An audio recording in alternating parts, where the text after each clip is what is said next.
En primer lugar, agradecerles a los organizadores de este ya tradicional congreso que ve una nueva edición acá en la ciudad de Trujillo.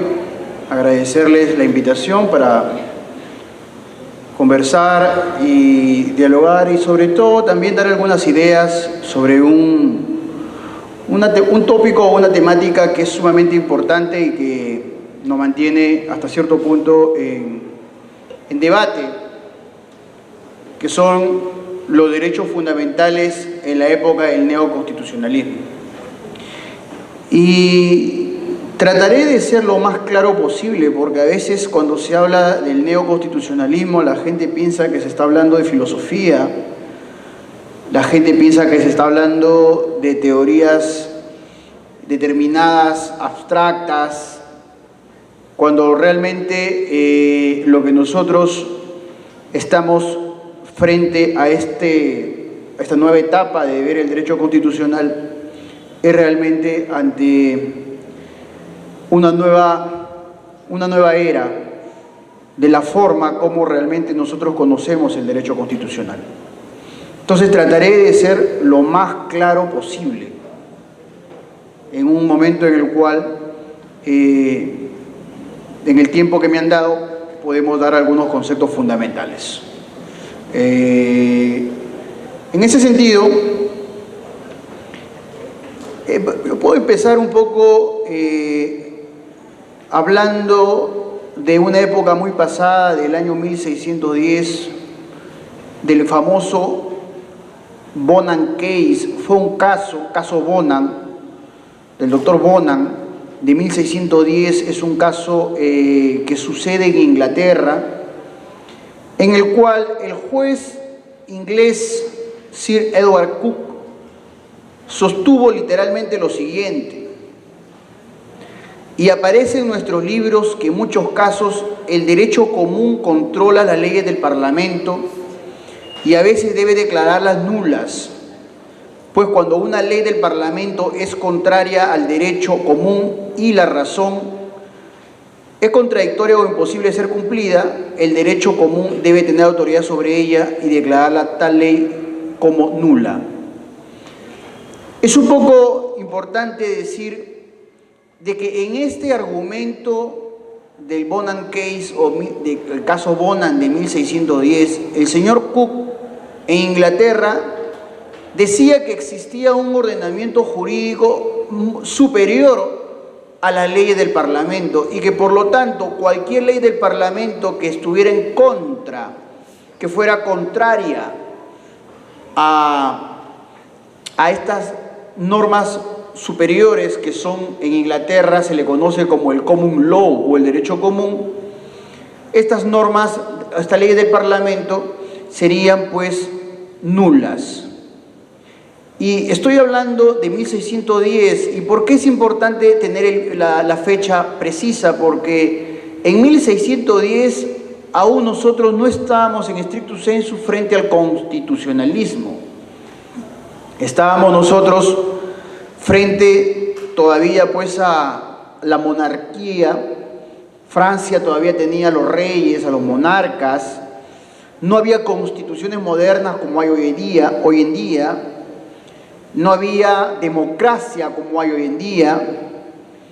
Sin embargo, en esa época, en 1610, ya se comenzaba a vislumbrar la nulidad de las leyes del Parlamento si es que estas leyes infringieran el common law o el derecho común, dicho esto por un juez inglés, Edward Coke, en 1610. ¿Y por qué es importante centrarnos en esto? Porque esto va a ser un antecedente del control de la constitucionalidad de las leyes que va a venir más adelante, en donde el common law, en nuestro derecho civil law romano-germánico, va a ser la Constitución. Y las leyes del Parlamento van a ser las leyes de nuestros congresos, realizados en democracia, que si van a ir contra la Constitución vamos a tener pues estas leyes nulas, porque así lo declara el Tribunal Constitucional y así lo declararía un control difuso después en Estados Unidos en 1803. ¿Y esto por qué es importante, señores? Porque este Bonan Case es el antecedente del control de constitucionalidad de las leyes, ya sea concentrado, realizado por el Tribunal Constitucional, o ya sea difuso, realizado por los Estados Unidos, en un caso famoso que todos ustedes conocen, el caso Marbury vs. Mason de 1803. Ante esta situación, nosotros debemos entender que el control constitucional realmente es un instituto que aparece en el constitucionalismo, obviamente, porque para que haya control constitucional de las leyes tiene que haber una constitución. Aunque algunos ahora sostienen que en el siglo XXI lo que va a ser preponderante ya no va a ser el control constitucional de las leyes, sino va a ser el control convencional de las leyes, que ese es otro temita. El control convencional significa que la norma que va a ser como parangón, que va a ser de referencia para ver si una ley es nula o no, ya no va a ser la Constitución, sino va a ser la Convención Americana de Derechos Humanos, más conocido como Pacto San José de Costa Rica en el hemisferio americano o latinoamericano. Entonces, es bueno entender esta situación. Ahora, el neoconstitucionalismo es una época, una etapa, una era que está vigente actualmente. Y si le ponemos una fecha determinada, podemos decir que es 1945. Porque en 1945 nosotros tenemos un cambio a nivel de cómo se va a percibir el derecho constitucional. Y a eso es un poco donde se centra mi ponencia. Antes del 45, nosotros teníamos un Estado legal de derecho, y después del 45, nosotros tenemos un Estado constitucional de derecho. Ahora, ¿ambos son Estado de derecho? Sí. ¿Y qué significa que ambos sean Estado de derecho? Primero, vamos a hacer un concepto de lo que significa estar frente a un Estado de derecho. Porque nosotros a veces en la televisión encontramos a congresistas, políticos que por ahí van diciendo que hay que respetar el Estado de Derecho, etcétera, etcétera, cuando a veces ni siquiera lo pueden conceptualizar. Porque ¿cómo nosotros podemos definir un Estado de Derecho? Kelsen, a inicio del siglo XX, decía que un Estado de Derecho era aquel Estado que se encontraba sometido a un ordenamiento jurídico, es decir, a un conjunto de normas sistematizadas.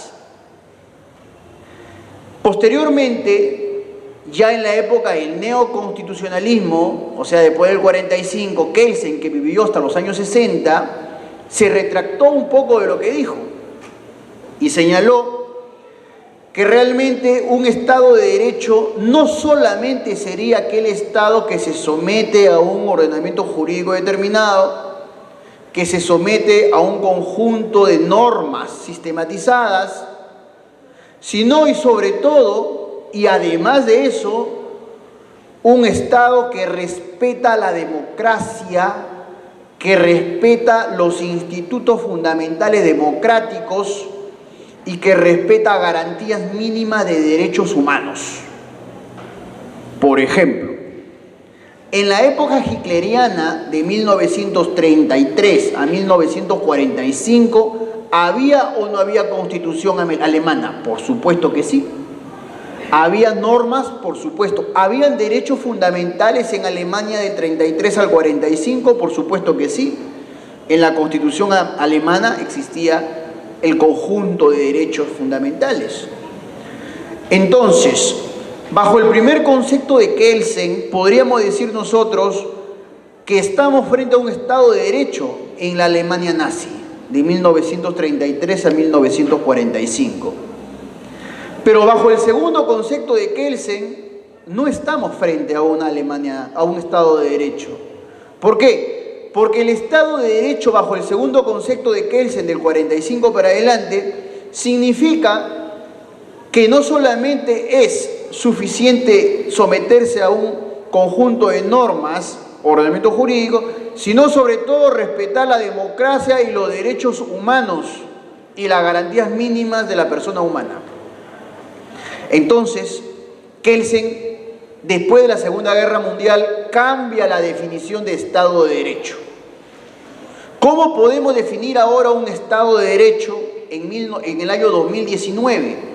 Naturalmente, bajo el concepto de Kelsen del 45 para adelante, o sea, en la época del neoconstitucionalismo. Un Estado de Derecho es aquel Estado que se somete a un ordenamiento jurídico determinado, es decir, a un conjunto de normas sistematizadas, pero a la vez respeta mínimas garantías de defensa de la persona humana y de la democracia. Eso es ahora el real Estado de Derecho, el actual Estado de Derecho. Y eso es lo que debemos saber todos, mucho más lo que vamos a ser abogados, o los que somos abogados. Ante esta situación, y teniendo claro la definición de un Estado de Derecho, nosotros podemos definir entonces o hacer la diferencia entre lo que es el Estado legal de derecho por un lado y el Estado constitucional de derecho por otro lado. ¿Qué es un Estado legal de derecho? Un Estado legal de derecho, en principio, para ubicarlo en los años, el Estado legal de derecho es aquel Estado que nace con el Estado constitucional, o en todo caso nace con el constitucionalismo en 1700, 1800, más o menos, y que dura hasta 1945. Y en el Estado legal de derecho, época del constitucionalismo clásico, la ley era la norma suprema, norma jurídica suprema a la que en principio se sometía todo Estado. ¿Y cuál era la razón? Sobre todo a nivel de Europa continental, Francia, sobre todo, y después en países como Perú y otros latinoamericanos. ¿En qué se basaba este Estado legal de derecho? Se basaba naturalmente en que en un Estado legal de derecho, ¿no?, la ley era la norma jurídica suprema. ¿Por qué? Porque la ley era la fuente normativa emitida por el representante genuino del dueño del poder. ¿Y quién es el dueño del poder? El pueblo. ¿Y quién es su representante genuino? El Parlamento. ¿Y por qué el Parlamento? Porque en base a la voluntad de la mayoría de ellos, eso es teoría de Rousseau, la voluntad general, ellos eligen a sus representantes, siendo el pueblo el representado. Por lo tanto, la ley deviene en la norma suprema. ¿Por qué? Porque es fruto del representante genuino del pueblo. Claro, esa es la ley. Ahora, en 1945 para adelante, el paradigma cambia. ¿Por qué? Retrocedemos unos 30 años, del 45 para atrás. El señor Hans Kelsen, en una obra cumbre que se llamaba La teoría pura del derecho, y en otras más, propone la teoría en que la ley no era la norma suprema, sino que había una norma incluso más arriba que la ley, y que esa norma realmente era la norma fundamental, la norma suprema, porque esa norma tenía mayor genuidad, o en todo caso era más genuina representante del pueblo que la misma ley. ¿Y de quién estamos hablando? De la Constitución. Y la Constitución deja de ser aquel guía política, declaración de derechos, mera declaración de derechos y guía del poder que fue en el siglo XVIII, siglo XVII y siglo XIX. Deja de ser eso y Kelsen la transforma en una real norma jurídica. ¿Y qué es lo que hace Kelsen? Ustedes habrán estudiado, y todos hemos estudiado con el famoso pirámide o triángulo de Kelsen. En primer lugar, eso es una falsedad. No lo que le han enseñado, sino es una falsedad que el señor Kelsen alguna vez hizo un triángulo o una pirámide. Kelsen nunca hizo una pirámide.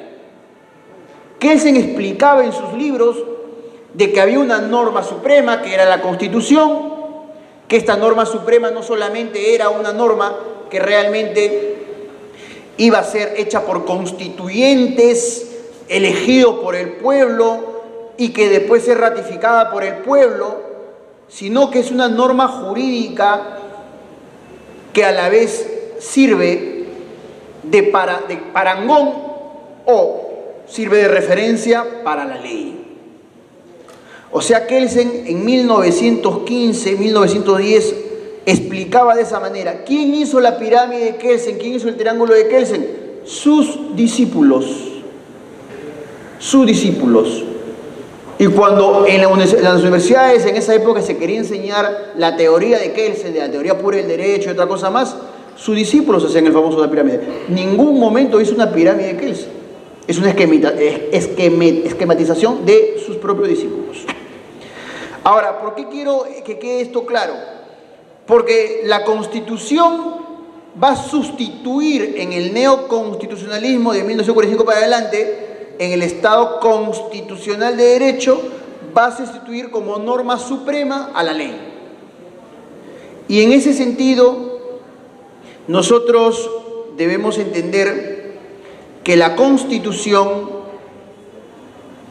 se transforma en norma jurídica, y como se transforma en norma jurídica por primera vez, dejando de ser una guía política, porque todo el mundo dice, doctor, pero si existía Constitución en el siglo XVIII o siglo XIX, ¿cómo que ahora aparece en el 45? Aparece bajo otro ropaje, aparece bajo otra naturaleza, al menos en el Estado o en los estados europeos continentales, al menos en el derecho, en el civil law o en los países del derecho romano-germánico, como Alemania, España, Francia, ¿no? Y otros países más. En esa época, por ejemplo, en 1945, recién nosotros podemos consolidar una constitución como norma jurídica. Ahora, Kelsen en 1915, 1920, al señalar que la Constitución era una norma jurídica, decía, es una norma jurídica de derecho público. Y como norma jurídica de derecho público es obligatoria, a diferencia de una norma jurídica de derecho civil que muchas veces son de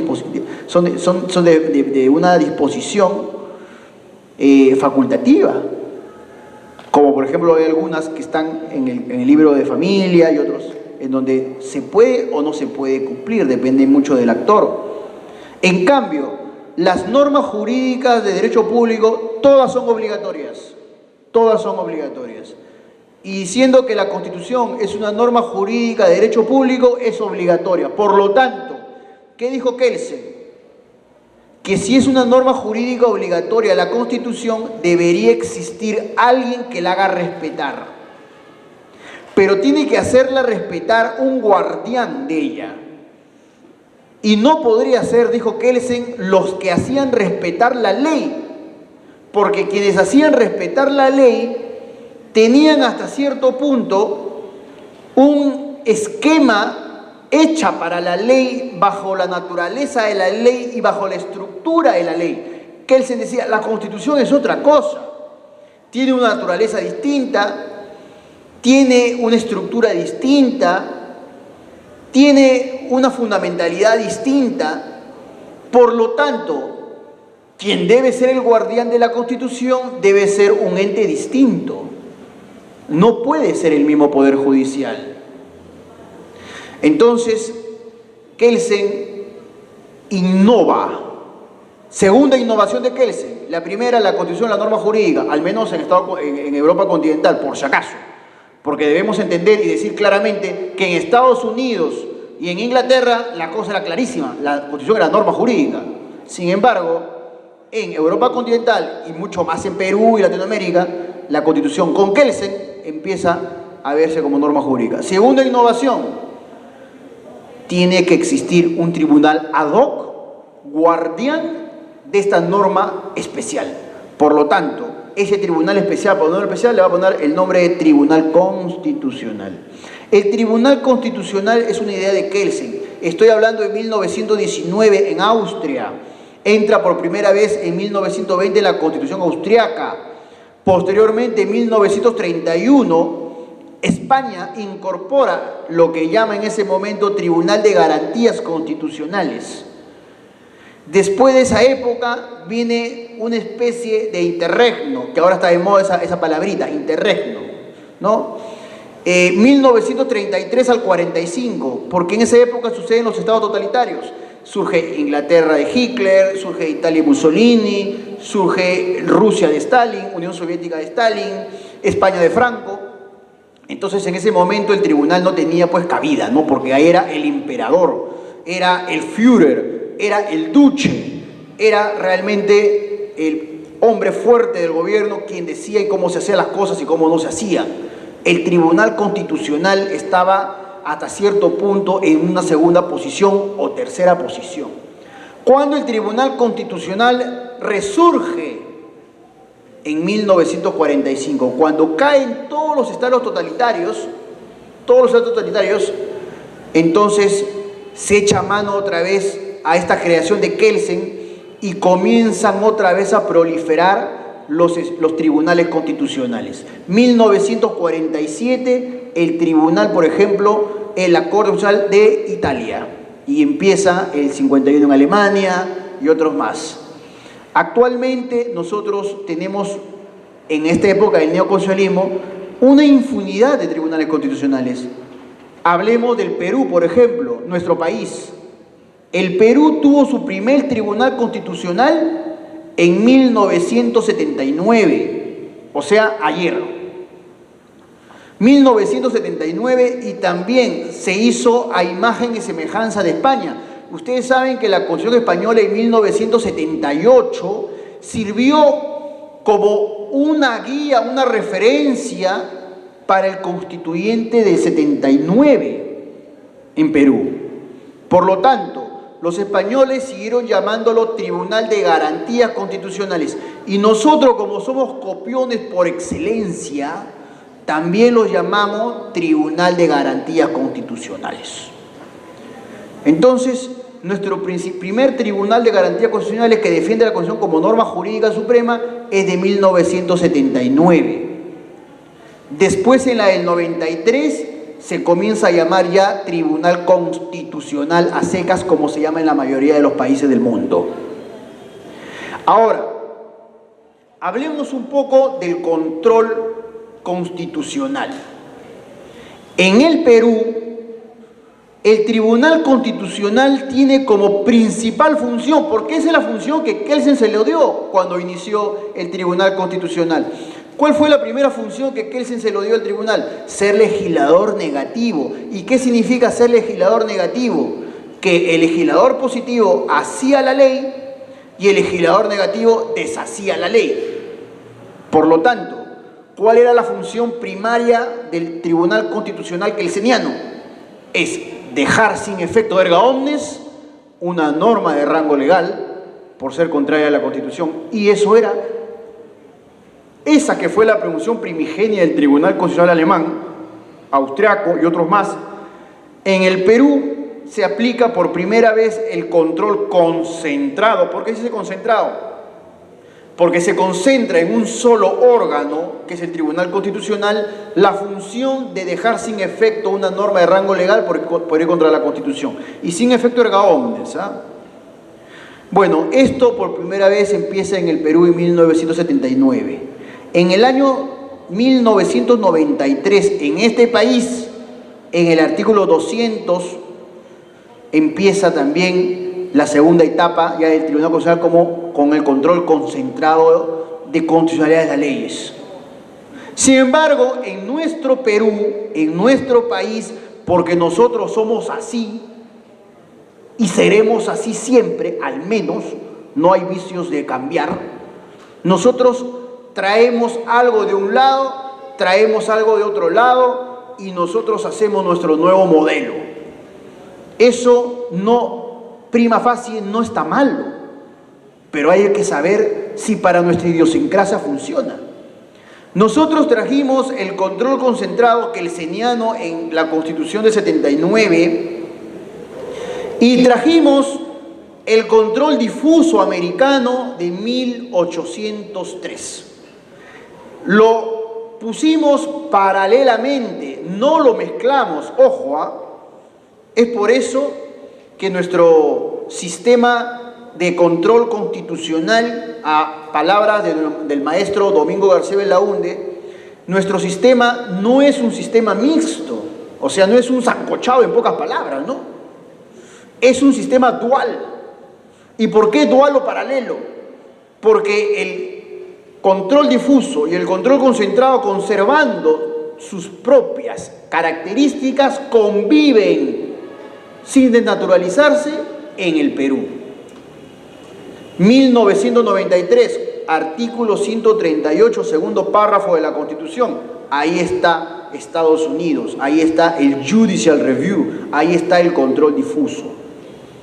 Entonces, nuestro país es un país en el que ha resaltado y recogido a Kelsen, pero también al juez Marshall americano. Y conviven. A diferencia de España, ahí sí nosotros nos separamos de España. Porque ustedes saben que en España no existe control difuso. En España solamente existe control concentrado. Y sabemos también la gran diferencia que existe entre control difuso y control concentrado. Por un lado, el control difuso es un juez y todos los jueces a la vez teniendo la posibilidad de encontrar una contradicción entre una ley y la Constitución, dejar sin efecto la ley inter partes, o sea, solamente para el caso en concreto, y aplicar la Constitución. Ese es el modelo difuso del control constitucional de las leyes. El control concentrado es una cuestión distinta. Esto solamente el TC, al encontrar una contradicción entre la ley y la Constitución, deja sin efecto erga omnes, a diferencia de inter partes en el difuso, es decir, para todos los elementos jurídicos, la ley está prácticamente muerta, si queremos hablar en ese sentido. Eso lo tenemos nosotros, el control difuso y el control concentrado. Entonces, nosotros somos herederos de Kelsen, pero también herederos de Marshall. Nosotros somos herederos del control de constitución de las leyes del Civil Law romano-germánico, pero también somos herederos del control de constitución de las leyes del derecho anglosajón. Que haya funcionado uno mejor que otro en este país, eso es otro cantar y eso no viene al tema en este momento. Pero lo tenemos los dos ahí. Entonces, eso, hasta ahorita tenemos dos grandes ideas fundamentales. Número uno, con el neoconstitucionalismo tenemos nosotros a la Constitución como norma jurídica suprema, y con el neoconstitucionalismo tenemos al Tribunal Constitucional como el guardián de esta norma suprema. Sin embargo, El neoconstitucionalismo va más allá y encuentra una tercera gran idea y diferencia entre el neoconstitucionalismo y el Estado legal de derecho, o el Estado constitucional de derecho y el Estado legal de derecho. ¿Y cuál es? ¿Cuál es?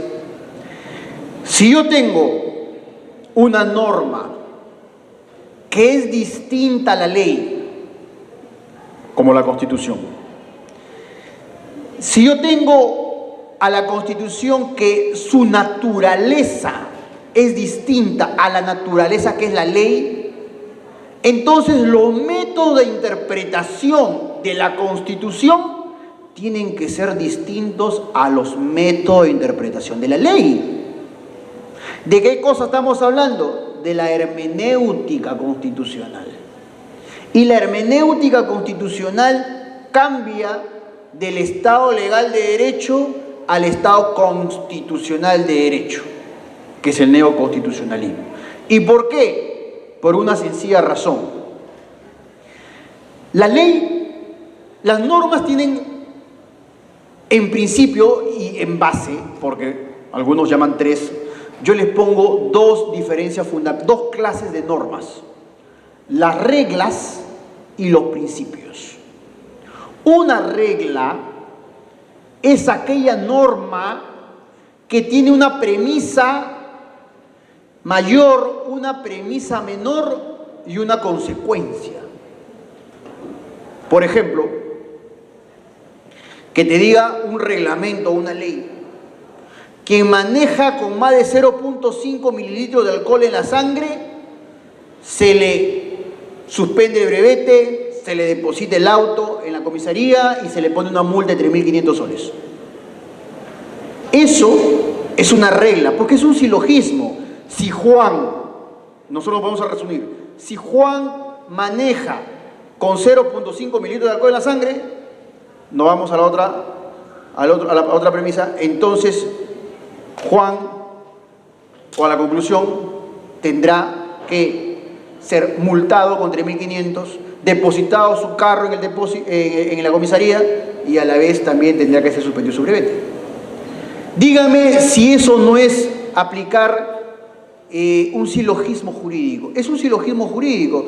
Si A entra al supuesto de hecho de la norma, se aplica la conclusión de la norma. Si B entra al supuesto de hecho de la norma, se aplica la conclusión de la norma. Eso es una regla. Eso es una regla. Y eso están compuestas las leyes, normalmente. En cambio, la Constitución no solamente en minoría tendrá ciertas reglas.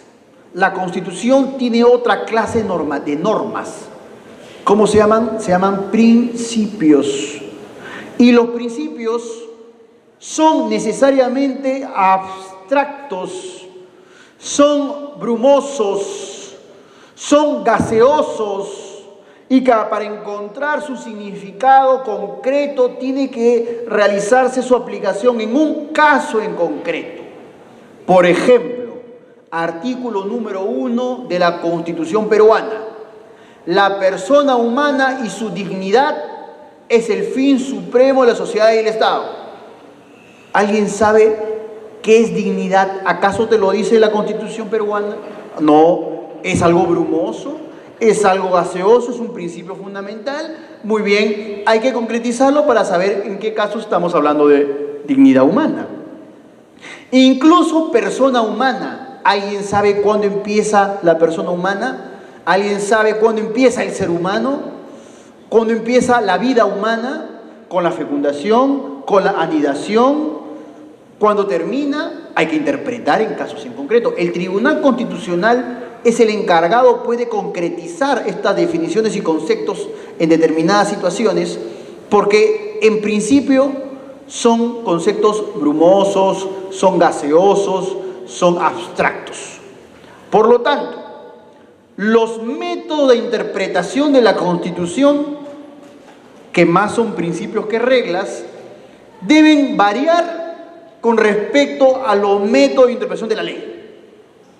A todos nos enseñaron que los principios, los criterios de interpretación de la ley o métodos de interpretación de la ley son los clásicos: método literal, ratio legis, sistemático, histórico, etc. ¿No? Eso nos enseñaron a nosotros. En cambio, los criterios de interpretación de la Constitución, que es una naturaleza distinta a la ley, tienen que ser diferentes. ¿Y cuáles son? Principio de unidad de la Constitución, concordancia práctica, función integradora, previsión de las consecuencias y otras más. Entonces, en el momento que nos enseñen Derecho Procesal Constitucional o en maestrías, nosotros sabremos cuáles son en detalle cada uno de los criterios o métodos de interpretación de la Constitución. ¿Y por qué varía? Porque la Constitución es distinta a la ley. El método literal, que es el primer método para la ley, puede ser el último para la Constitución, por si acaso. Son constituciones distintas. Entonces, ¿a qué quiero llegar con esta tercera idea? Que en el neoconstitucionalismo que vivimos ahora, tenemos ahora la Constitución como norma jurídica suprema, antes de ello era la ley, la norma jurídica suprema. Ahora tenemos al guardián de la Constitución en un tribunal ad hoc y especial llamado Tribunal Constitucional. Antes era el Parlamento y otros más de la ley. Y ahora tenemos una hermenéutica o criterio de interpretación distintos a los que había en la época del constitucionalismo clásico, donde la ley era la norma fundamental. Yo no digo, señores, que ya no estén vigentes los criterios de interpretación de la ley, los clásicos. Hasta ahora se enseñan en las universidades. Yo lo que digo es que solamente cabe para la ley, no cabe para la Constitución, al menos prima facie. Claro, en algún momento yo podré interpretar la Constitución mediante el método literal, sí. ¿Por qué? En principio porque la Constitución no solamente es un conjunto de principios, valga la redundancia, sino tiene reglas, poquitas, pero las tiene. Ejemplo de una regla que esté en la Constitución: el mandato presidencial dura 5 años. Quien quiere volver a ser presidente tiene que dejar un periodo y postular bajo las mismas condiciones. Eso es una regla. Si yo soy presidente, entonces yo duro 5 años. Y si yo quiero volver a postular, entonces tengo que dejar un periodo. ¿Acaso eso es un principio? No, es una regla. Es una inversión literal. Claro, no soy Fujimori, ¿no? De 1997, cuando Alberto Fujimori dijo que 2 más 2 no eran 4, sino eran 6. Bueno, porque lo veía de una manera distinta. Por eso se reeligió en el año 2000, a pesar que todo el mundo, incluso el Tribunal Constitucional de la época, decía que era totalmente incorrecto. Sin embargo, por ejemplo, otra regla de la Constitución: está prohibido los congresistas no pueden renunciar al cargo. Eso es algo clarísimo. ¿Cómo me vas a interpretar ese dispositivo y me vas a sacar un sentido diferente? Eso es una aplicación literal.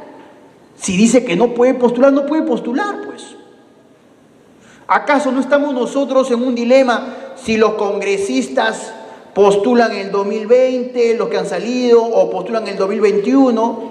Ese temita, por ejemplo, no está clara en la Constitución. Sin embargo, no lo están interpretando el Jurado Nacional de Elecciones, porque si estuviera claro sería una regla. Así como el periodo presidencial dura 5 años, así como el congresista no puede renunciar, así como la reelección se hace después de un periodo, igual diría el congresista de un periodo no puede postular al siguiente periodo inmediato. Y sería clarísimo, literal. Para concluir un poco esta diferencia entre neoconstitucionalismo y Estado Legal de Derecho, yo quiero terminar con una última o cuarta y última diferenciación entre el Estado Legal de Derecho y el Estado Constitucional de Derecho. Número 1, dijimos la norma jurídica suprema de la Constitución. Número 2, el guardián, el Tribunal Constitucional. Número 3, la hermenéutica cambió. Y número 4, algo muy fundamental, los derechos humanos se aplican directamente de la Constitución por ser norma jurídica y no necesitan ser aplicados mediante una reglamentación de la ley. Y se lo digo por qué. Antes del 45, cuando la Constitución era una mera declaración de derechos y guía del poder, existían los derechos humanos ahí. Sin embargo, para aplicarlos por los jueces, por los abogados, esos derechos humanos tenían que ser reglamentados, desarrollados por la ley hecha por el Parlamento, para que en base a esa ley que reglamenta y desarrolla la Constitución, en base a esa ley se apliquen los derechos para las personas humanas. Ahora me pregunto, ¿acaso ahora es necesario del Parlamento para ese efecto? En absoluto. Ahora, el derecho humano a la vida, que está en el artículo 2, inciso 1 de la Constitución, se aplica directamente de la Constitución al juez. ¿Por qué? Sin necesidad de Parlamento, de desarrollo por la ley. ¿Por qué? Porque la Constitución ahora es una norma jurídica obligatoria y suprema. Porque la Constitución es una norma jurídica. Y por lo tanto, el juez tiene que aplicar la norma jurídica. Antes no lo era, era una guía política. Eso solamente, señores, es una revolución y una garantía fundamental de la persona humana del 45 para adelante. No me voy a explayar más en las diferencias entre el neoconstitucionalismo y el constitucionalismo clásico, el Estado legal de derecho, y terminaré solamente con dos cositas que quiero que quede claro, y con esto nosotros ya dejamos al siglo XXI que escriba la historia del nuevo constitucionalismo, y me baso en dos cosas para cerrar. Número uno, en el neoconstitucionalismo, la persona humana es el fin supremo de la sociedad y del Estado. La persona humana está encima de todo, incluso del propio Estado. Eso quiero que quede claro. Antes del 45 el Estado podría estar encima de la persona humana, el orden sobre las libertades. Después del 45 la persona humana está encima de todo. Número uno. Y número dos, cosa que lo vemos todos los días y creemos que esto existió siempre, pero no es así. Los derechos humanos no solamente se defienden al interior de un país, sino se defienden al exterior de un país. Ejemplo, Perú. Nuestros derechos humanos se encuentran en nuestra Constitución y a la vez también se encuentran en los tratados de derechos humanos del cual Perú es parte. Ejemplo, la Convención Americana de Derechos Humanos. Entonces, ese solo hecho es fundamental para que nosotros, en un Estado dictatorial, en un Estado totalitario, en una dictadura, que uno de los principales papeles de la dictadura es copar los estamentos jurisdiccionales para que pongan gente afín y puedan ellos manejar la justicia, podamos tener como última ratio y último guardián y garantía lo internacional de defensa de derechos humanos, la Corte Interamericana de Derechos Humanos. Por lo tanto, aquel país que quiere salirse de la Corte generalmente es un país totalitario, un país autoritario, un país que quiere manejar al interno todo. Y eso quiero que quede claro. Y yo me voy con una siguiente reflexión. Veamos Bolivia. Bolivia, si en este momento el señor Morales está fuera después de un fraude flagrante, es porque los organismos internacionales han llegado, han investigado y contundentemente han diagnosticado que hay dictadura y fraude electoral. Eso es no solamente tener una garantía al interno, sino también al externo. Muchísimas gracias.